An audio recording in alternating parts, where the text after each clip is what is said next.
আমার একটা পালক সন্তান আছে, পরবর্তীতে সন্তানের বাবা মা পাওয়া গেছে।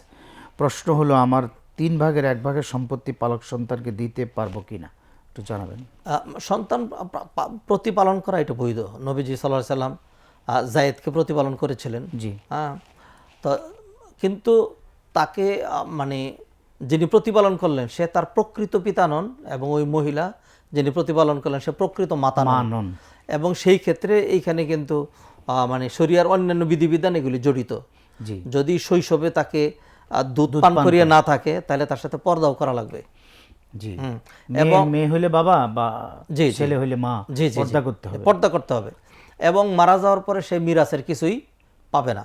জি। তা কিন্তু মানুষ যাকে প্রতিপালন করে, অনেক সময় অনেকের সন্তান থাকে না, জি। প্রতিপালন করে, তার প্রতি তো একটা মায়া জন্মে যায়। জি।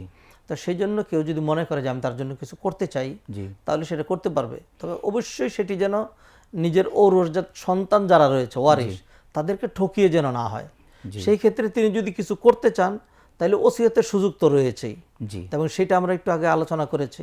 সেটা হলো ওসিয়তের সর্বোচ্চ পরিমাণ হলো ফুলুস, 1/3, 3/1।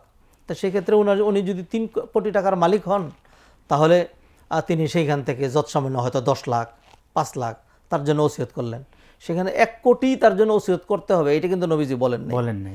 কেউ যদি একান্ত করতে চায় তাহলে সর্বোচ্চ এটা করতে পারবে। যেহেতু সাদের মেয়ে একজন ছিল, সে অর্ধেকই পাবে, এর বেশি তো সে আর পাবে না। তো সেইখান থেকে তিনি যদি সুলুস বা 1/3 ওসিয়ত করেন, তাহলে মেয়ের অংশীদারিত্বের মধ্যে কিন্তু কোনো কমতি হবে না। তাই সেই জন্য নিজের সন্তানাদি যদি থাকে তাদেরকে এটি দিতে হবে। আপনি যে তাকে প্রতিপালন করেছেন এইটাই তো আলহামদুলিল্লাহ তার জন্য বড় নেয়ামত। যৎসামান্য কিছু দিতে পারেন।